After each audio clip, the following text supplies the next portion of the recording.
喂，大家好啊，好耐冇見啦！我呢排咧就有少少忙，所以咧就遲咗出片。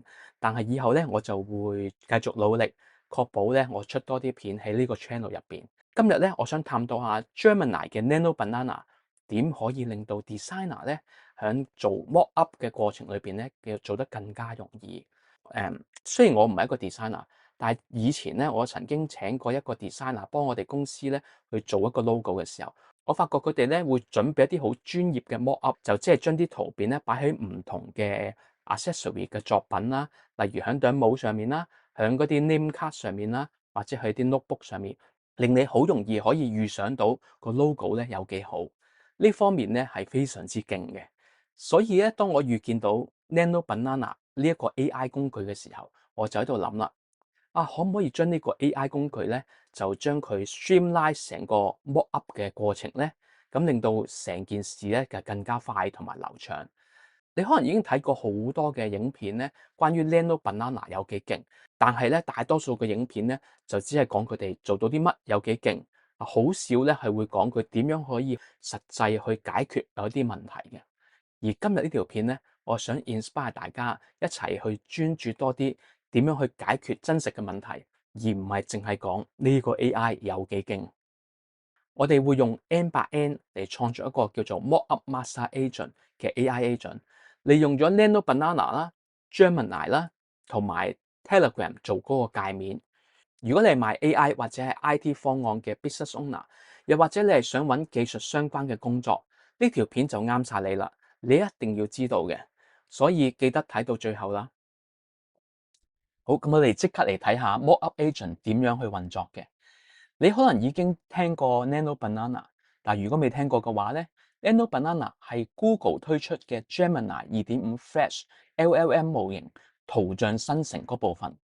佢可以通過準確嘅 prompt 去生成或者去編輯圖片，你就可以想像佢一個超強嘅 Photoshop，有個 AI 能力幫你去改圖或者生成圖片。相比起幾個月前嘅 ChatGPT 嘅圖像模型，Nano Banana 有幾個主要嘅優勢。首先，佢編輯圖片嘅特定部分咧係特別效果好嘅，最重要就係佢唔會搞到其他嘅部分。再加上咧，佢係能夠 keep 住嗰個一致性 consistency，令到你如果有幾張圖片有個相同嘅主角咧，佢就會變得好 consistent 㗎啦。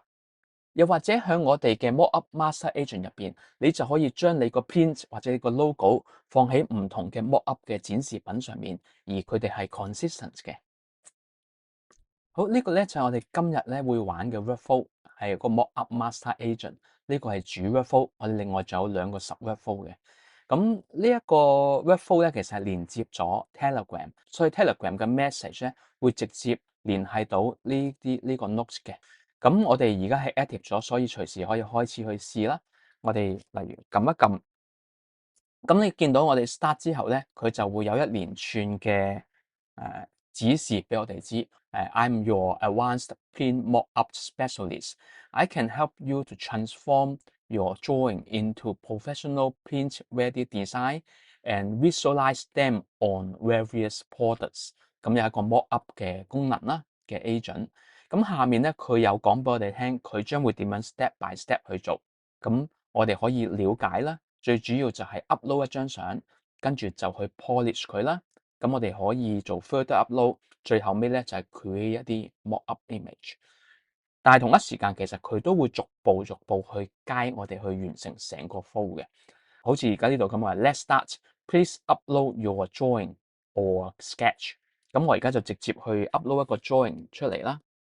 咁呢張就係我畫嘅幅圖啦，就係唔好意思，畫得好核突。咁我 upload 上去啦。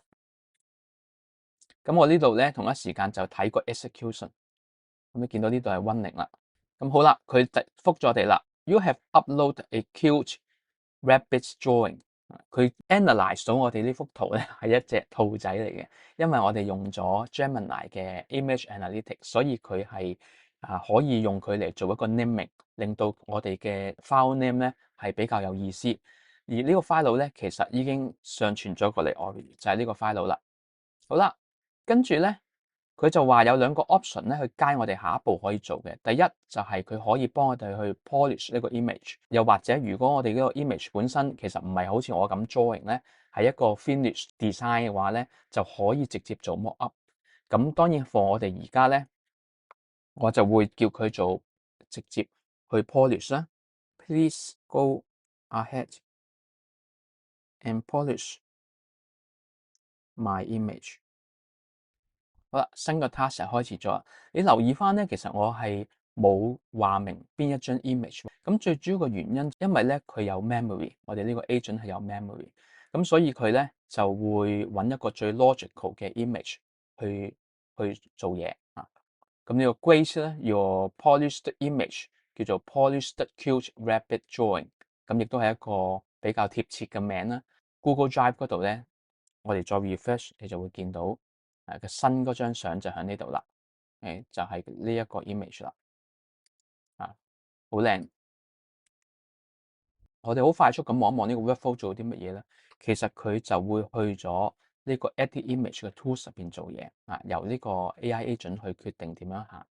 我哋下一步可以做嘅咧，就係一係我哋 further 去 edit 呢個 image 啦，又或者如果你滿意嘅話咧，佢可以直接做個 mock-ups 俾我哋。咁我就想做多一步去 edit 呢個 image。Please further edit the 嗱，我俾實個名佢 polished cute rabbit drawing and make the rabbit yellow，叫佢改顏色。咁我頭先咧，其實試咗一次咧，佢就有少少問題，就係因為佢咧，我頭先第一下咧，佢有啲問題，因為佢咧就攞咗一張我原本嗰張相去改色嚇，咁我而家咧我再做多一次咧，就指明要呢張相，所以點解個名係好緊要啦？有陣時佢會誤會咗。咁我哋而家有一張兔仔相喺度啦。咁如果我哋而家好滿意啦，咁我哋已經可以做一啲 mock up 出嚟。Please create all the mock up，叫佢做所有 mock up，我哋唔逐張做。咁呢個就係其中一個咧 AI agent 嘅好處啦。我哋個 tools，我哋個 workflow 其實每 call 一次咧，佢只係會做一個 mock up，但係個 AI agent 咧，佢係可以判斷 call 幾多次，佢可以 call multiple times。好啦，咁你見到一啲 mock up 就走出嚟啦，一路。佢一路會繼續 gen 落去啦，咁我哋都可以走去睇睇幅圖先嘅。放大呢個 mock up image，其實做 quality 都係好好嘅。將隻兔仔擺落去呢個 accessory 嗰度，係一個電話套啦，咁亦都有頂帽啦。如果你放大咧，其實見到佢真係好仔細佢甚至連嗰啲冇應該有嘅紋咧，個 print 上面嘅紋咧，佢都做埋出嚟。跟住係個杯啦。咁喺個 curve 上面啦，個陰影啦，都做得好靚嘅。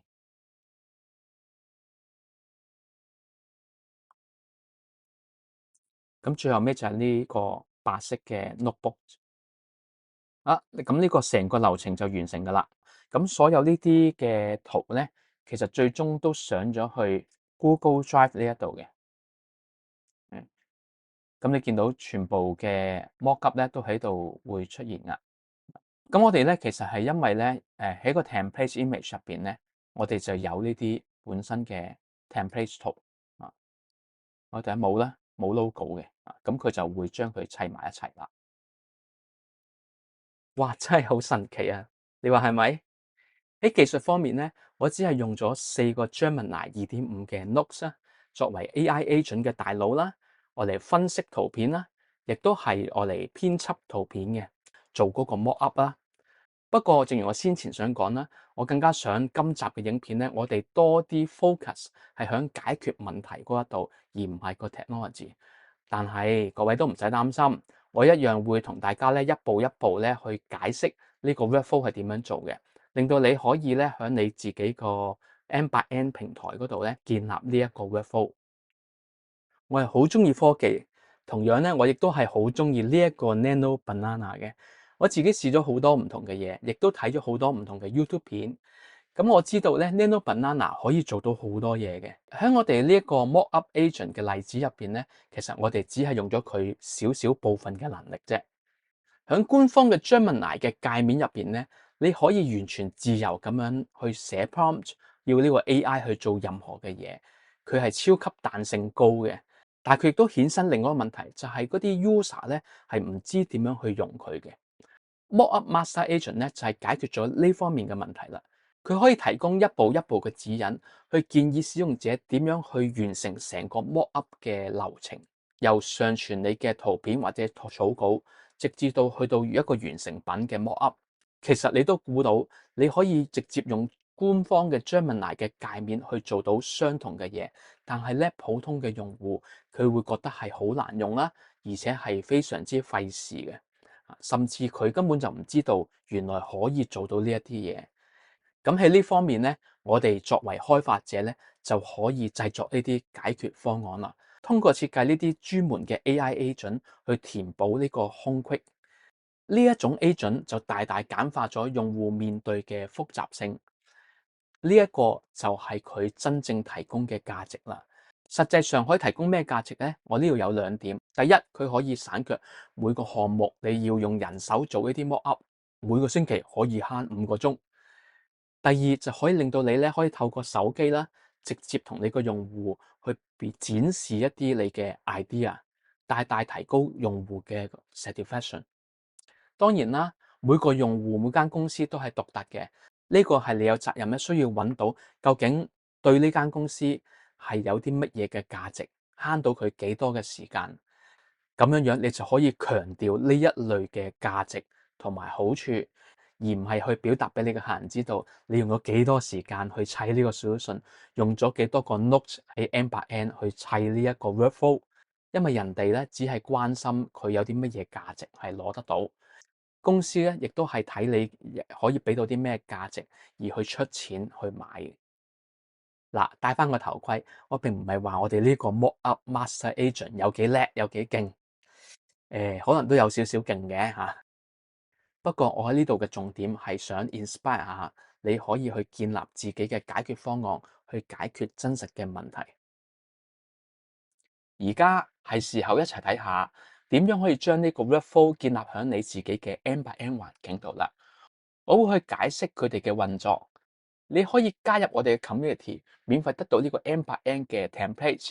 我哋喺 community 入邊仲會定期分享唔同嘅 AI 同埋 IT 新聞，幫你貼緊呢個領域嘅資訊。每個月我哋 community 仲會特定一啲主題，成為我哋一個討論嘅核心。Nano Banana 就係我哋今個月嘅主題啦。仲有我哋咧喺呢個主題之下咧，係有一個挑戰，有個 challenge 嘅。呢個挑戰咧係邀請你去創新，諗一個方案，係用 Nano Banana 去解決嘅。然後你可以喺 community 入邊去展示。唔好錯過呢個機會去實習同埋學習呢個技巧。你可以得到唔同人嘅 feedback，亦都可以聯繫其他有共同興趣嘅專業人士。呢個絕對係一個好嘅學習方法。仲有精選嘅作品咧，我哋會喺 community 裏邊去展示。快啲開始去諗你哋嘅 use case 啦！好期待喺 community 嘅 challenge 上邊見到大家。好啦，咁我哋開始咧去睇睇點樣去建立呢個 end-by-end 呢個 workflow。咁你可以咧去我哋嘅 community 嗰度咧 join 翻我哋嘅 community， 係免費嘅。咁有個 YouTube resources 喺上面咧，你可以揾翻我哋今日呢條片所做嘅嘢。如果你係之後睇過咧，你可以 search 翻佢啦。我哋個 Mockup Master Agent 入到嚟，咁啲 video 上到啦，你去 download 翻呢個 resources 包。好啦，download 咗嚟之後咧，其實你會見到咧有一個 zip file 嚟嘅。咁裏邊 unzip 咗佢之後咧，我哋會見到有兩個 folder 嘅，有一個咧就係 Google Drive， 我哋會喺 Google Drive 度建立，另一個咧就係我哋嘅 Workflows 啦。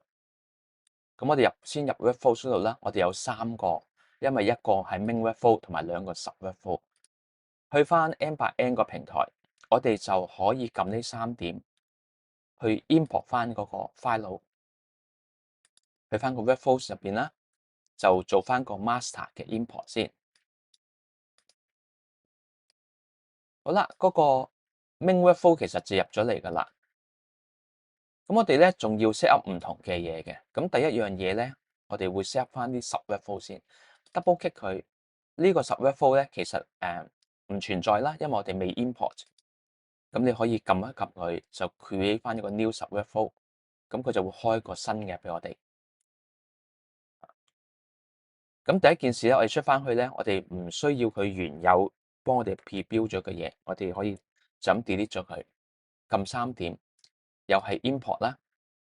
今次我哋揀第二個 edit image 嘅 workflow 啊，咁我哋又有啦。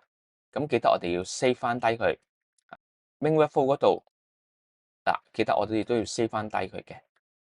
跟住下一個我哋就去 mockup workflow，又係一樣，撳一撳呢個 workflow sub workflow，我哋 create 一個新嘅 sub workflow，咁佢就起咗出嚟啦。我將佢褪去第3個位啦，順序啦，就出翻去，就將呢啲 default 嘅嘢 delete 咗佢，去 import 我哋嘅第3個 workflow，save 低佢。咁你見到咧，其實佢已經自動咧會幫我哋改咗名噶啦喺呢度。咁當然我出翻去就要 save 翻低佢啦。好啦，呢個步驟搞掂啦，我哋就去第二個步驟，就係搞 Google 啊。最後咧，我哋就會去搞埋 Telegram 啊，去 set up 埋佢。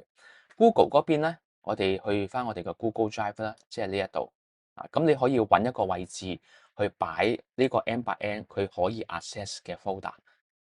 咁我就喺呢一度咧去做，去翻我哋嗰個 package 嗰度，記得我哋有一個叫做 Google Drive 嘅 materials， 入邊咧，佢有一個叫 Mockup Master Agent 嘅 folder， 裏邊其實係有一個 template image 咧，就裝咗一啲 template images 喺入邊嘅。咁我哋可以咧就咁將成個 folder 扯入嚟，連埋嗰個 structure 入到去啦。template 咧，其實就有呢4個 template， 我哋將會有得用嘅，係個 AI agent 攞嚟用。咁如果出翻去呢度，你見到有個 file 咧，其實呢個係可以 delete 咗佢，佢係 Mac 入邊嘅一啲 file 嚟嘅。咁我哋係唔需要嘅。好啦，跟住咧，我哋就可以去 set up 下一樣嘢啦。去個 Google Drive 呢一度啦，咁你咧係需要去connect 翻你自己嘅 Google Drive 同埋呢個 N8N 嘅。如果你未做過呢一步咧，咁你可以參考翻上面呢一度。咁我有條 link 俾大家去做翻個 set up。set 好咗之後咧，你就去揀翻你嗰個 credential 啦。你會 create 咗一個新嘅 credential，你就要揀翻佢，跟住就要落到嚟底呢一度。咁咧就去 browse 翻你個 folder 嘅。咁你咧就唔可以用我而家呢一個，因為呢一個咧其實係 template 入邊，實際上係冇呢個 folder，即係唔啱位置嘅。咁我哋就要打翻，照喺度 search mockup master，咁你可以打翻個字，佢 search 到呢一個咧，先至係我而家真係嗰個 folder 嚟，揀翻佢。同樣道理呢一個啦 file naming 嘅，咁我淨係需要揀翻啱嘅 credential 啦，下面冇嘢啦。跟住就係呢個係 tools 嘅 for file editing，又係揀翻啱嘅 credential 啦，又係冇嘢啦。最後就係呢一個 font file 嘅呢個目的咧就係 user 咧佢 request 去改一幅圖，咁佢就會靠呢一個 tools 去 Google 嗰度抄翻嗰個 file， 抄翻嗰個 image 嘅。咁一樣啦，我哋要揀翻啱嘅 credential， 跟住落到嚟呢度啊 filter 嗰一度，咁我哋有一個又係要揀翻我哋個 folder， 撳開佢啦，唔好信原本嗰個佢係屬於 template 嘅。咁我哋又係打翻個字 mockup 去 search 翻實際上嗰個 folder， 搞掂，我哋就可以 save 低佢。我哋兩個 sub workflow 都要做呢個動作，去 download 呢度啦，跟住揀翻啱嘅 credential。呢度去 upload file， 又係揀啱個 credential 啦。同一時間下面呢一度啊，咁我哋都一樣撳開佢，就唔好信佢原本嗰個，就自己 search mockup agent，save 低佢啦。最後一個 workflow 翻 image，揀翻啱嘅 credential。今次呢一個咧有少少唔同，因為我哋 search 緊嗰個係 template image，呢個係用嚟做 mockup 嘅，咁所以我哋打翻入嚟啦，就 search template image，打一半就得噶啦。咁揀翻佢。第二個 download template，揀翻 credential 就得啦。咁點解我哋唔需要去 set 個 directory 咧？因為我哋係 download by ID 嘅，所以我哋根本上唔需要去指定邊一個位置。第三個就 download 個 image 啦，一樣道理啦，揀翻個 credential 就得啦。最後一個 upload file，嗱呢個揀翻個 credential 啦，兼且咧亦都喺下面揀翻啱嘅位置。咁我哋就要打翻 mockup 啦 ，search 翻你真實嘅位置。咁呢一步就完成㗎啦。好，我哋下一步要做啲乜嘢咧？其實就係關於 Gemini 呢一個 API 啊。咁我哋用緊 Gemini。如果你哋係未 set up 過 Gemini 嘅話咧，又係上翻上面呢一度，咁啊有一條 link 去教大家 step by step。咁我哋又係揀翻啱，咁就 OK 㗎啦。save 低佢啦，記得我哋一定要 save 啦。去翻第一個 workflow 10 workflow，揀翻啱嘅 credential，save 低佢啦。同埋最後一個揀翻啱嘅 credential。咁我哋用 Nano Banana 又好 Gemini 又好，其實都係講緊 Gemini 嘅，因為 Nano Banana 係 Gemini 入邊，咁所以係同一個嘅。咁我哋搞掂晒之後咧，最後一樣嘢我哋就要去 check 個 Telegram 呢個最後一樣嘢，我哋 double click 入去啦。咁我哋需要一個新嘅 credential，所以我哋就撳呢個就 create new credential。跟住我哋就要去 Telegram 入邊我哋去 Telegram 入邊，咁你要去 Telegram 入邊嘅 bot folder 嗰度去 create 一個新嘅 credential。咁我撳下 start 掣啦，打一劃 new bot，咁啊問我哋個名，我哋叫做 mockup master agent。跟住問我哋個 user name，咁我哋要俾一個 user name 咧，一定要係冇 space 啦，同埋個 bot 咧係最後嗰個字嚟嘅，所以叫做 mockup underscore master underscore agent。咁我可以咧俾一個 random 嘅數字佢令到我哋唔會去衝突，即係唔會咁容易嘅衝突因為呢個名咧係唔可以同其他人有衝突嘅，係嘛 bot 嗱，完成咗之後咧，佢就會俾到一啲資料我哋需要嘅咧就係呢一個 serial number，咁佢會直接駁去我哋呢一個 bot 入邊嘅，撳落去 copy 咗佢啦，擺嚟呢度 token paste，跟住我哋就可以 save 低佢啦，佢會 verify 啱唔啱嘅，冇問題啦 ，connection successful 啦，咁我呢度改翻個好啲名啦 ，mockup master agent，save 低佢啦。搞掂呢個位 set up 咗，咁我哋都要有幾個位同樣都要 set up 翻，去翻 download 嗰度啦，就揀翻 mockup master agent，去翻 response 呢度啦，揀翻 mockup agent，最後尾咧兩個 sub workflow 入邊都有嘅，揀翻 mockup master agent，save 低佢啦，呢度 mockup master agent，save 低佢，係啦，咁我哋就可以做一個小測試啦。去翻個 Telegram 入邊啦，咁呢度咧你可以撳翻呢一條 link 咧，就直接入去個 bot 嗰度噶啦。我撳嗱，仲有一樣嘢就係咧，我哋呢度咧其實需要 active 翻佢，就令到佢咧變成 active，咁佢先至會開始 listen 嘅。跟住我哋就撳 start，見到佢 AI 有反應啦。呢一邊我就用我個手機啦去上傳嗰張相之前我哋 demo 嗰度試過嗰張相，咁睇一睇佢有冇問題啦。嗱，咁啊冇問題啦，你見到佢個全部嘢都 work 噶啦。我哋而家都 check 一 check 個 Google Drive 啲嘢啱唔啱啦。咁我 refresh 佢嗱，咁啊揾到個 Qt Rapid Join 啦。咁我哋嘗試去解釋下呢個 Workflow 嘅運作係點樣樣。收到 Telegram 嘅要求啦，咁又有兩種可能性。如果佢係 image 嘅話咧，佢就會走上面呢一部分，就做個 image 嘅 upload。咁佢先由 Telegram download 咗個 image 啦。咁一方面咧，佢就會 upload 第一張相上去。你見到咧，我哋用嗰個 file 名咧，就係用翻而家嘅日子時間。跟住咧，同一時間我哋亦都會將個 image 咧擺落去做 image analysis。咁你見個 prompt 咧，就係要求佢去 suggest a suitable file name without extension。因為我又冇擺 extension 啦。其實Google Drive 佢 support 可以唔需要 extension 啦。For this image as an output, no other things should be output as it will be used for the file name。有條 rule use space instead of underscore for the file name， 因為咧佢 by default 係會用 underscore 嚟隔開嘅。咁 underscore 佢個唔好處就係如果之後咧我要 refer 翻呢一張相咧，個 underscore 喺手機度係好難打。跟住下一步咧，佢就會將兩條 route merge 翻啦。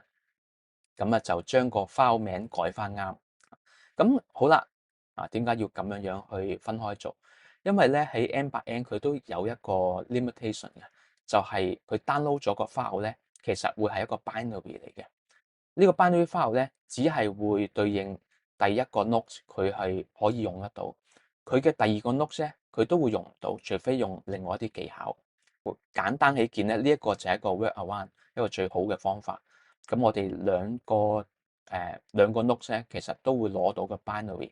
做完之後咧，大家 merge 翻埋一齊做嘢。呢個係一個技巧上嘅問題。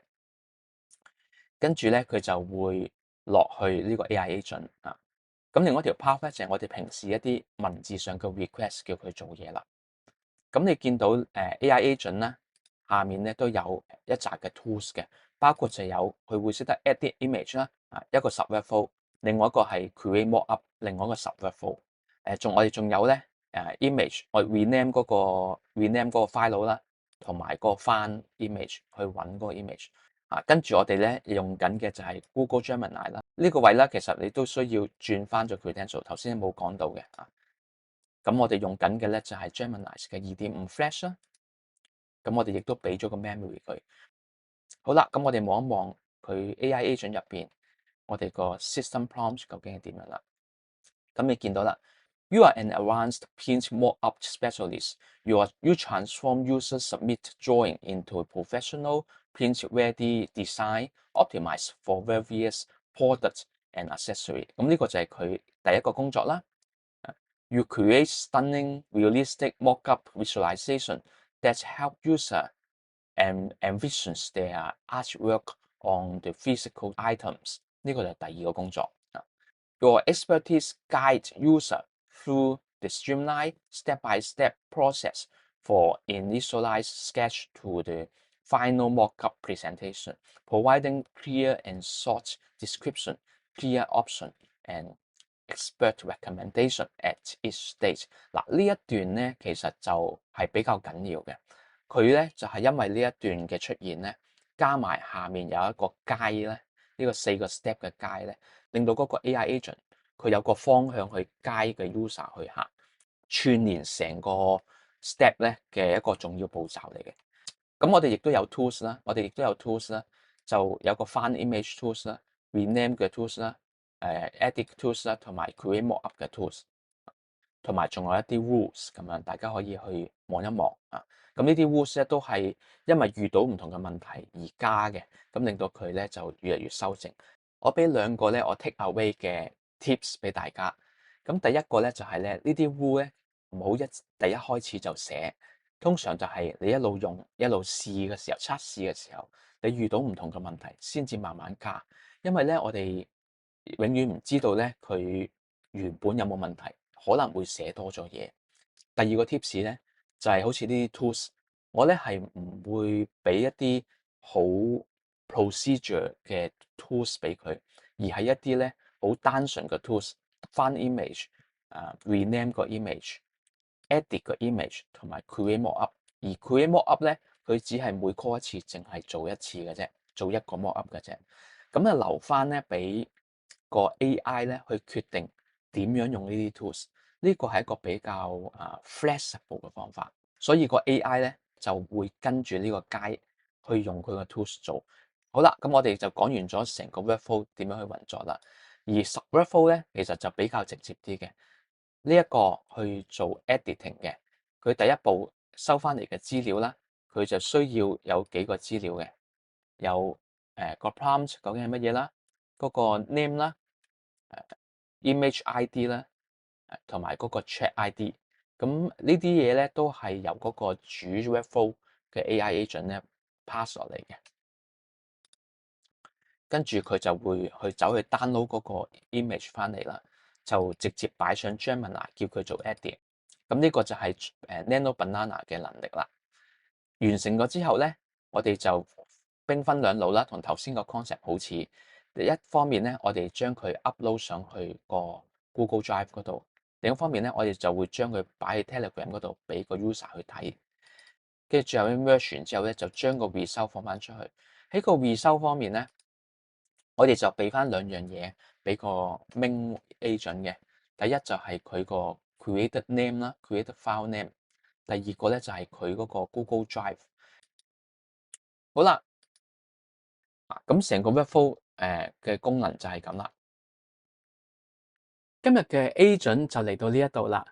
喺我哋咧今日嘅影片結束之前咧，我想用大概半分鐘去呼籲，因為我有計劃去製作一啲關於 AI 自動化同埋雲端嘅課程，俾有興趣入行嘅朋友，同埋有自己嘅生意，想幫自己公司做 AI 轉型嘅老闆。所以我想邀請你做一個面談嘅市場調查訪問，作為回報咧，我會有免費嘅諮詢，解答你嘅問題，絕對冇銷售。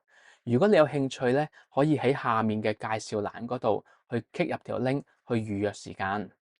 總結今日嘅主題，你已經體驗到 Nano Banana 嘅強大功能啦，以及咧佢點樣可以喺我哋今日嘅案例 mockup 製作之中咧去解決真實嘅問題。記住要強調嘅係 AI 解決方案為客戶帶嚟嘅價值，而唔好迷失喺技術上面。建立可以簡化成個程序，同埋幫佢哋慳時間創新嘅，先至係用家或者持份者佢哋想要嘅嘢。多謝收睇呢條影片，祝大家學習愉快，我哋下一次見，拜拜。